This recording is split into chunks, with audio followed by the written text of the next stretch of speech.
We don't see the world as it is, but as we are.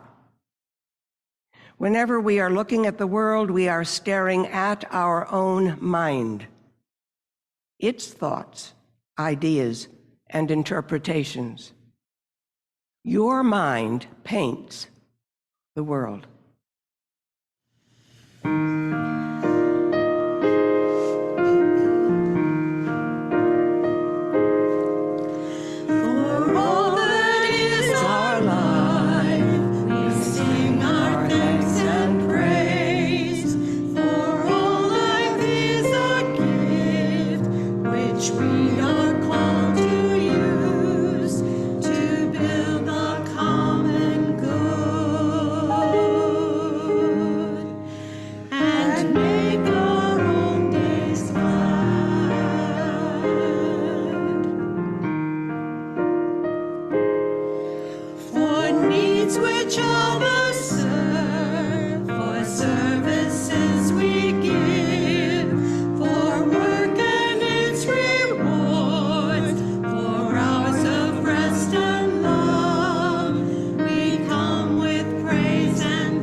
In place of the traditional homily, we are presenting a reader's theater experience, which may be a new concept for some of you. I have adapted the prose of Noah BenShea's Jacob the Baker into a theatrical script. It was still dark when Jacob woke. He shut his eyes, pulled the covers over his head, and thanked God for returning his soul. It was cold in his room, and the cold interfered with his ability to focus on his prayers. He knew he was saying them quickly. He prayed for understanding. He turned on the small heater in his bathroom. The warmth soothed the backs of his legs. In the kitchen, he sliced a piece of hard cheese and dark bread. He ate slowly while the tea boiled. When the tea was ready, Jacob clenched a cube of sugar between his teeth and relished in the hot tea, sliding slowly past the sweetness. Surely this is a taste of life in the world to come. The moon was still high as he walked to the bakery. His boots crunched the snow, and the sound traveled back to his youth. There is a great truth between the silver moon, the white snow, and the black night. Behind the bakery, pigeons pecked circles in the hard ground, finishing the crumbs from yesterday's bread, leaving a three-fingered pattern radiating from a single source. The pigeons rose and settled on the rain gutters. Jacob stood by himself, staring up at the stars between the buildings that pressed in on him. He looked at his hands as he unlocked the rear door of the bakery. Then he stepped from the night into the reassuring blackness of the familiar. It's like pulling a prayer shawl over my head. This darkness is my own. This was the oldest bakery in the community, and though much had changed, the original oven remained. The breaded baked rode round and round on a Ferris wheel of shelves. Jacob paused and laid his cheek on the warming bricks outside the old oven. Soon, the oven Jacob had painfully bent to light would reach temperature. Soon, the other bakers would arrive. They could sleep later in the morning, see their children before they left for school. Jacob lived alone. He once said he was cut from life, but not removed. He was not lonely. He turned on the mixer and began to work the first dough. His eyes followed the spiral metal arm on its endless roll. This pattern confirms a truth I see everywhere. Gradually, he added the warm water, careful not to make the dough too stiff or too wet. Moderation, balance. Moderation, balance. Now there is time, my time. The dough needs to rise. The oven's heat curled through the bakery. Jacob took a thick, flat pencil from his back pocket and began to write. The breath of God blew through Jacob, made music of him. In this way was Jacob's voice. He was one with his efforts. Jacob finished just as the other bakers arrived. He folded the little pieces of paper with his scribblings and shoved them under the scale on the dough bench. At the end of the day, he would collect his thoughts and add them to the stacks at home. Now he would make bread. Cold air and light broke through the back door. The bakery filled with activity. Men and women were coming and going, bearing large pans of braided egg loaves ready for the oven. Others were frosting white cakes with castles and pride. They built hot biscuits and bagels and rolls into tottering towers, which collapsed into baskets where customers could, with delicious anticipation, pick their favorites. Clearly, Jacob was a man on his path in the process of this work. He did not appear to be laboring. He was at one with his efforts. Jacob knew what another baker needed without being asked. When he worked with others, doors sprung open when a load became unbearable and closed behind those who forgot to do so. In this way, Jacob's contribution wasn't simply the addition of another person's efforts. It was, rather, that with Jacob, 1 and 1 made 3. He made the others more than they might have been. He didn't think it made him more. He didn't think about it at all. Work for Jacob was, in many ways, like a prayer. Jacob! It was Samuel, the owner, calling for Jacob from the half-open swinging door that divided the bakery from the store. Samuel was approximately the same age as Jacob, but round and almost bald. And like the few people who actually knew Jacob, Samuel treated Jacob in a special way. Jacob didn't demand such consideration. It was just that Jacob couldn't be treated like the others. Having Jacob work with him somehow made Samuel feel like a more religious man. Jacob, dear friend, how are you? I can see that you know that the question has nothing to do with my calling you. Jacob, I have a customer with a special request and I need your help. Now, Jacob, you know those little pieces of paper you've been writing on for years with your ideas or thoughts or whatever you call them? I don't call them anything. It's not what you call them that's important. Somehow one of your ideas found its way into a customer's loaf of bread.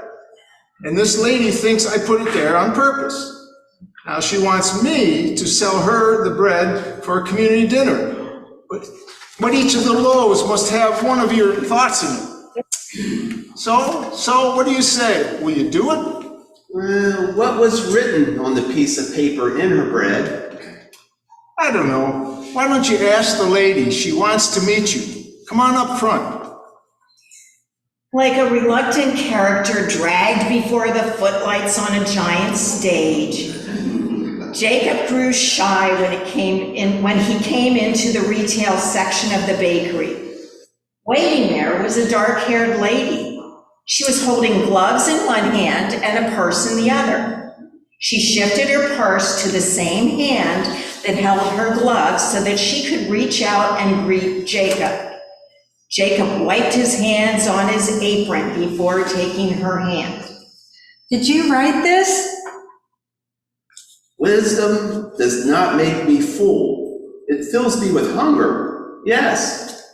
How wise he must be. All my life I've been pursuing wisdom, and you've captured my frustration. I feel like a fool.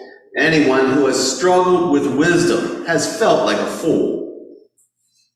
Samuel and the lady stood there in silence, looking at Jacob, weighing his remark. They looked back and forth. They looked back and forth at each other, then back at Jacob, then back at each other. Well, will he do it? Well, will you do it? Will you let us have some of your ideas for those loaves of bread? Only arrogance guards what it doesn't own. He'll do it. Thank you. But Jacob had already retreated to the bakery to find peace, leaving her appreciation on the floor where Jacob left his footprints in the flour dust. Jacob retraced his path to work on the way home. As he walked, he traveled within. A small frozen puddle of water caught by a rock huddled next to a curb and drew his attention. And eternity is any moment opened with patience. Then he raised the tip of his boot and pushed down on the layers of ice. He could feel the pressure of the lady's request that morning in the bakery. The ice cracked under the insistence of his boot, sending a map of new patterns across the surface. He continued home and noted spring was in the air. Jacob warmed a cup of soup for dinner and finished the heel of his morning bread. His books of learning surrounded him, their blue bindings appearing black in the light. Small pads of yellow paper, a stack of bland white paper, pencils and pens crowded a worn wooden desk. Jacob sat to write, but did not. The clean innocence of the empty pages instead invited his imagination on an ancient route, and on that journey, absent of eternal arguments of logic and reason and individual perspective, Jacob climbed his ladder. During the night, angels stared down through the stars into Jacob's world. They watched him sleep. They commented on the way his body folded on the bed. They liked this man. They drew their wings over him and stood guard by his soul. 2 mornings later at the bakery, Jacob, the lady is back. Everyone loved your thoughts and their bread. Now they want more. They all want more. Will you do it for me? Max, the young man with thick muscles who carried the flour sacks from the loading dock, gave Jacob a gentle elbow in the ribs and winked at him. How much will they pay you? Maybe you can make some extra money, eh? You know, he may be right. Are you interested, Jacob? No, greed only uses expectation to arrive at despair. Does that mean you're going to give them your thoughts for nothing? Yes, young man, I will. Yes, Samuel, I will do it for you. Thank you. Samuel meant it, but from somewhere, in an inarticulated voice, he knew his friend's life was changing forever. Samuel was right, because now people hurried to the bakery, anxious to ask Jacob, how should they live? And what should be said to this child? And how do I struggle with this sadness? They came in haste and noise and deep concern. They reached out to him as he walked down the street. The secret of Jacob became a whisper which rode the wind into every ear, and the community embraced Jacob as if he were a long-ignored human treasure suddenly unearthed. Tell us the truth about life. Language is only a lie told about the truth. Can you show us a miracle, Jacob? A miracle is often the willingness to see the common in an uncommon way. How can we have more, Jacob? The only way I can take a breath is by releasing my breath. In order to be more, I must be willing to be less.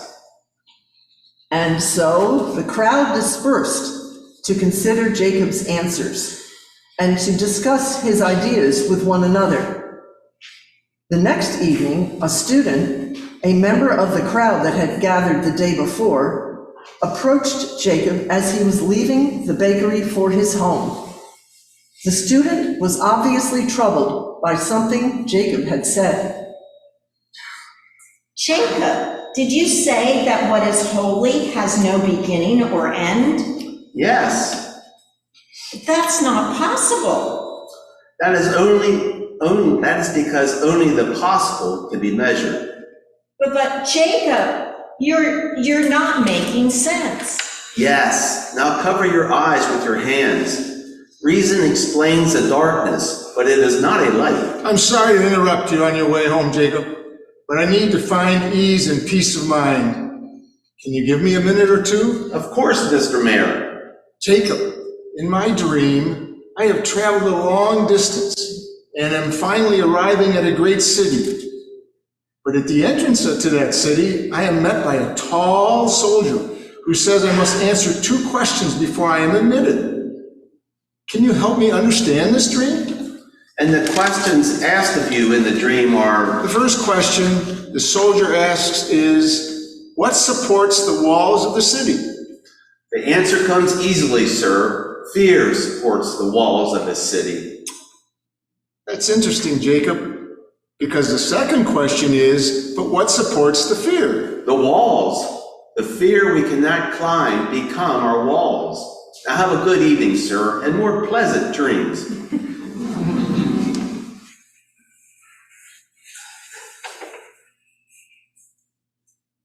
An agitated neighbor was waiting for Jacob when he arrived home.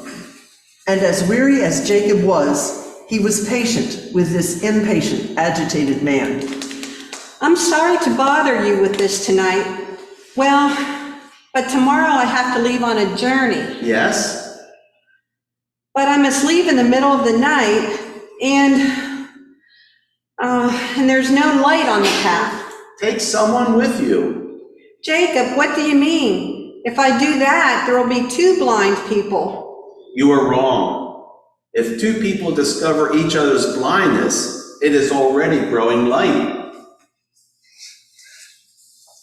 In the early hours, 2 mornings later, as Jacob was almost ready to leave for the bakery, there was a terrible banging on his front door. From the intensity of the hammering and the shouts, it became clear to Jacob he had been unaware of the noise for some time. This awareness did not disturb him. He appeared rather to enjoy it. When Jacob opened the door, a man with a puffy red face shouted at him. 2 others stood slightly behind, an obvious cohort of displeasure. What are you doing, for 7's sake? Thinking. Thinking? Thinking? Yes, thinking. I must go to work now. The 3 agitated middle-aged people stood blankly facing each other, and then, determined not to be left behind, they began after him.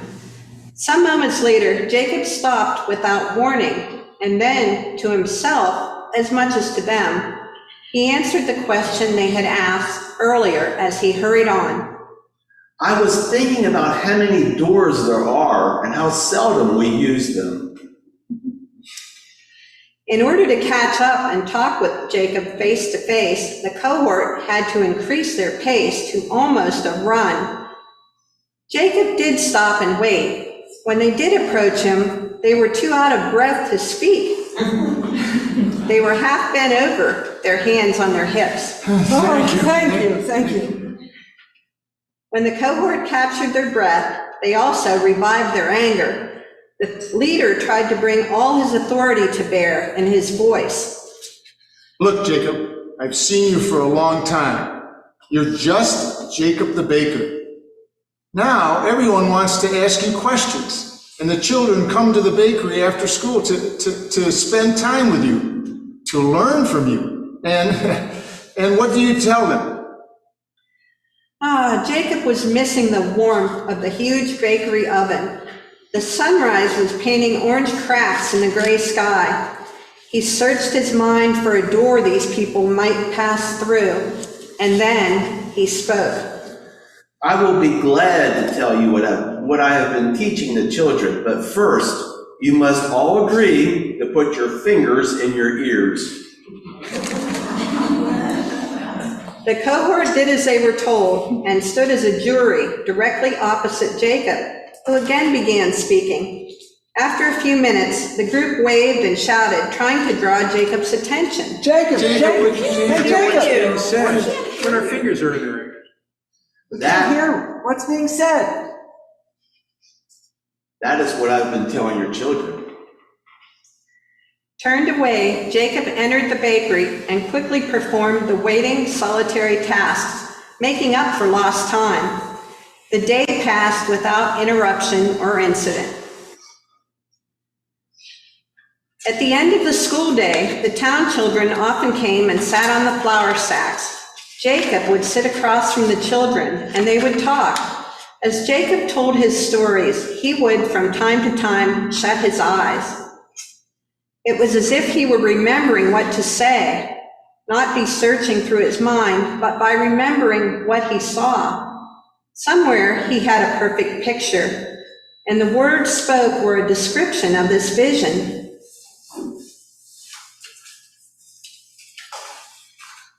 But this afternoon, only Ben came to see Jacob. Well, a hello to you, Ben. Where are your friends this afternoon? Good afternoon, Jacob. They're at the town square with their parents. Some man came into town to speak to everyone. The mayor and the rabbi and the doctor, everyone. But I wanted to talk to you. I don't want to listen to a man with a booming voice who waved his arms a lot and didn't say much that made sense.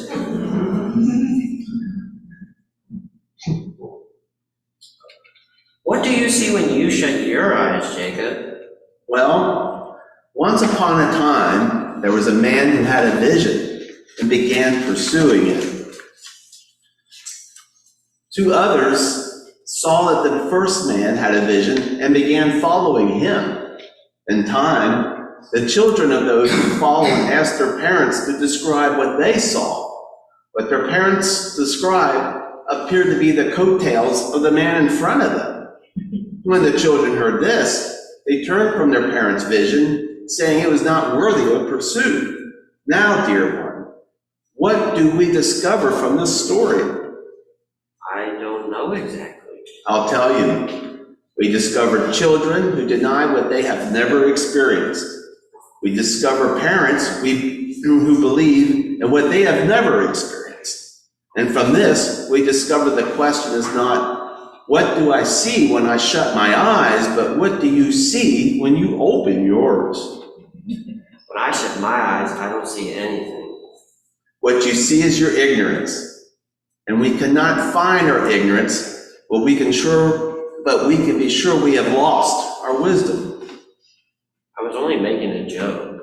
Now I think you are laughing at me. Let me tell you another story. Can you tell me what a fool is? A fool is someone who can't learn.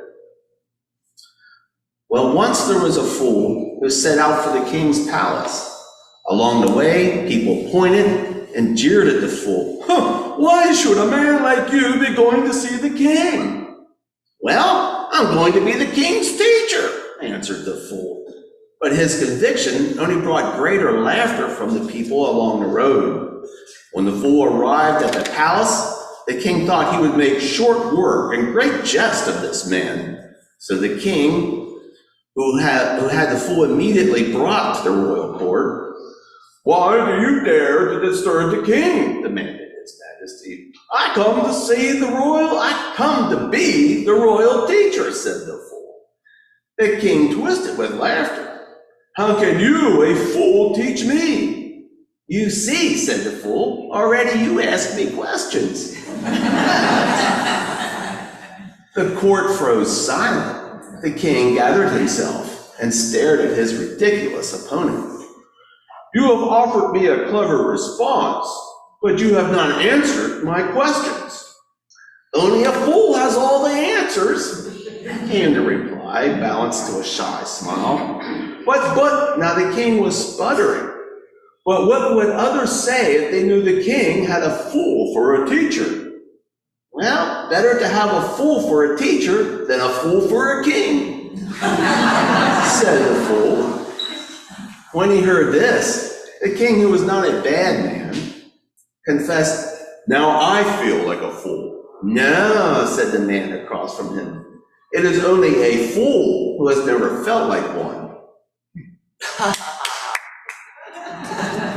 Ben, do you think the fool in the story is like the fool you told me about? No, I was wrong. Jacob then felt as if he were standing in front of the little heater in his home. After considerable silence, Ben found his courage and asked, Why do you say a child sees only what I understand? Imagine a boy sitting on a hill, looking out through his innocence on the beauty of the world. Slowly the child begins to learn. He does this by collecting small stones of knowledge, placing one on top of the other. Over time, his learning becomes a wall he has built in front of himself.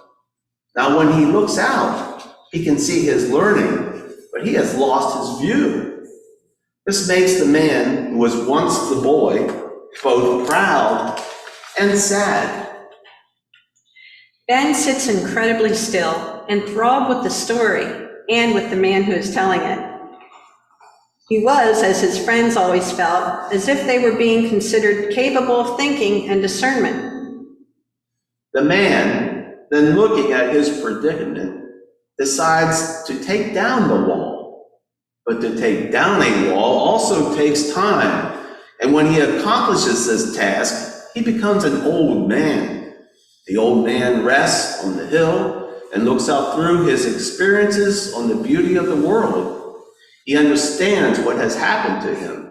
He understands what he sees, but he does not see and will never see the world again the way he saw it as a child on that first clear morning. Yes, but the old man can remember what he once saw. You are right. Experience matures to memory, but memory is the gentlest of truths. Are you afraid of growing old, Jacob? What grows never grows old. Ben and two of his friends, who had become dependent on Jacob, were concerned about what they would do as he grew older and one day died. Jacob, sensing this and knowing that children should not be shut away from the concept of death and dying to protect them from unpleasant and difficult realities, told them, Once there was a student who was with a teacher for many years, and when the teacher felt he was going to die, he wanted to make even his death a lesson. That night, the teacher took a torch, called his student, and set off with him through the forest. Soon they reached the middle of the woods, where the teacher extinguished the torch without explanation. "What is the matter?" asked the student. "The torch has gone out," the teacher responded and walked on. "But," shouted the student, his voice plucking his fear, "will you leave me here in the dark?" "No, I will not leave you in the dark," returned his teacher's voice from the surrounding blackness. "I will leave you searching for the light."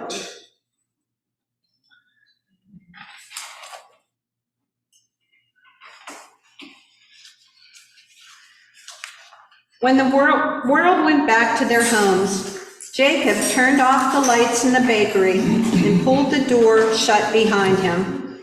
The morning rain had given way to a deep fog. For the first time since waking, he was alone. He purposely ignored brushing off the flour dust that spotted his pants. It reminded him that he was a baker. As Jacob made his way home through the mist, he crossed a small bridge toward the home of an elderly man who was ill. Jacob knocked on the door. The smell of medicines and old age waited in the air. There was no answer. He let himself in. Mr. Gold's cane hung on the back of the doorknob. When Jacob entered, the cane began to swing like a metronome, keeping time on an ancient clock. Mr. Gold sat propped up against several pillows. Licking his forefinger, he turned the page of his Bible. Jacob, you come to visit me because I am sick. That is your responsibility? No, Mr. Gold. Your illness I visit out of responsibility. You I visit out of love. Jacob, I hear many others are discovering how clever you are. Do you offer these people answers?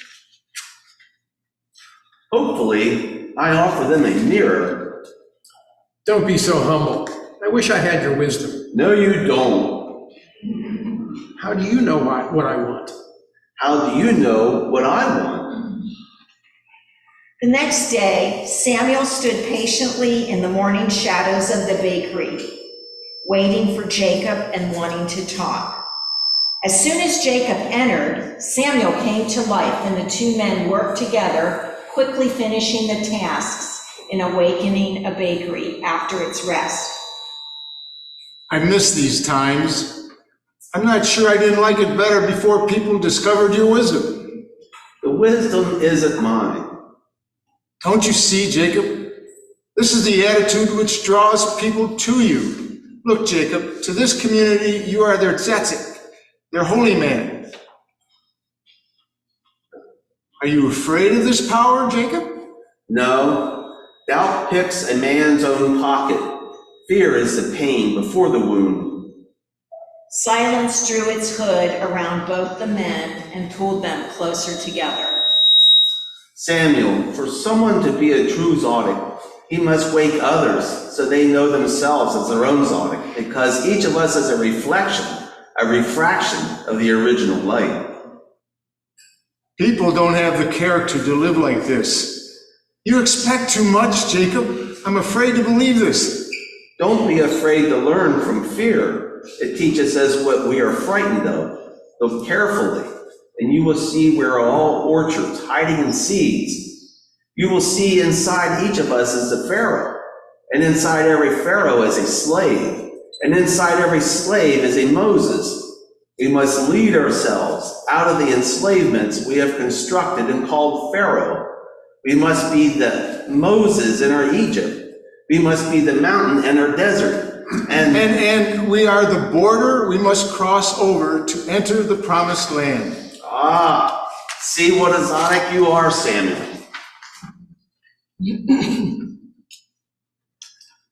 A woman with a glow in her eye, a woman who had turned her vision into a mission, came to see Jacob.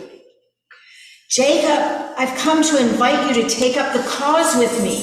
I am only a baker. Come on, Jacob. You're much more than a baker. Really? How much more could I be? It is written that we are to be a light unto the nations. Jacob had seen this form of self-inflation many times and was clearly not comfortable with it. To be a light unto the nations does not mean we are to put the spotlight on ourselves. It means we must all know we are living in the dark, and it is our mutual ignorance to remind us we are brothers and sisters.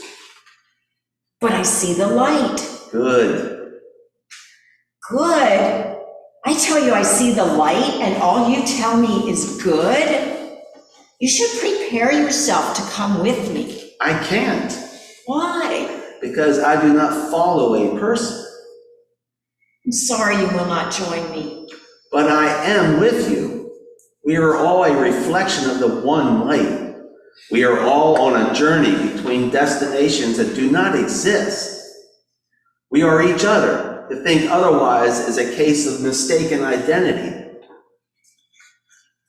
I'm glad she's gone. Why didn't you tell her she is crazy? She treated you badly. You should not be treated this way. Understanding is living in a house where every room has a point of view.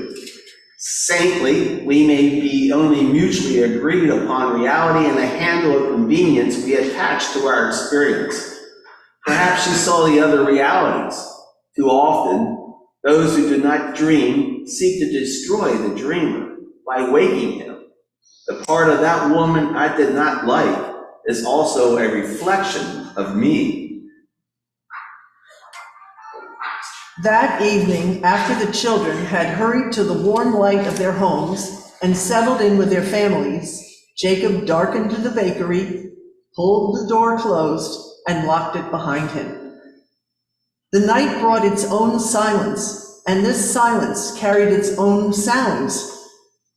His mind stepped out onto its own bridge, and his steps carried him to Mr. Gold's home without his planning. Under the lamppost of a full moon, Jacob rapped gently on the shutters, closeting Mr. Gold's window. Mr. Gold heard the sound and thought he was a young man again, being called to prayers. When he entered, Jacob heard him call from his pillows. I'm coming. Jacob was touched to see memory, capable of drawing Mr. Gold out of the darkness. When he saw his friend, Mr. Gold motioned for Jacob to come close, and a smile grew for his company. Do you know who I am, Jacob? I am an old man, and I'm dying. Tell me, Jacob, is this it? Is there nothing more? We become attached to this life only to be torn from it like some crude joke of the stars. We make life not only crude, but cold by dressing ourselves in a nakedness woven from our ignorance. It doesn't make sense. Our days amount to nothing. Mr. Gold, all passes, nothing stops. Our days do amount to nothing, but that is because we are not a collection. We are a process. The truth about the seasons is that the seasons change. While everything appears to live and die, it is only the appearance of things which lives and dies. The dead are buried, their memory is not.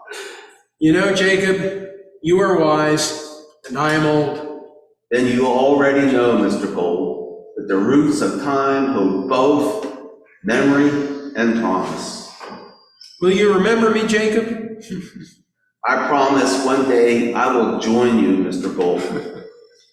Mr. Gold's laughter sounded like a trumpet and brought light to the corners of the room. Then silence regained its balance, and the two men sat there, making music from the quiet between their notes. It was Mr. Gold who counted time and eventually spoke first. Jacob, where do you find the strength to carry on in life? Life is often heavy, only because we attempt to carry it. But I do find strength in the ashes. In the ashes? Yes, Mr. Gold, in the ashes. You see, each of us is alone. Each of us is in the great darkness of our ignorance. And each of us is on a journey. In the process of our journey, we each must blend to build a fire for light, warmth, and food. When our fingers tear at the ground, hoping to find the coals of another's fire, what we often find are the ashes. And in those ashes, which will not give us light or warmth, there may be sadness, but there is also a testimony. Because these ashes tell us that somebody else has bent to build a fire, and somebody else has carried on. And that can be enough, sometimes. Jacob decided he would not sleep that night. He chose instead to lie on top of the covers and trace his breathing. By following his breath, he hoped to find the trail by which breath was given to this world. He saw himself as a boy, sitting and dreaming on the porch of his parents' home, laying his cheek on the cement steps made warm by the spring sun. He saw the bakery, the tracks of the pigeons, the significance of a single footprint left casually in the flour dust. He saw time and the way it unwound a man. He saw himself release thought and judgment. He saw the shape before the form, the view before the wall. And then he stopped seeking and knowing. And then he was at one with the one, and there was nowhere else for him to be.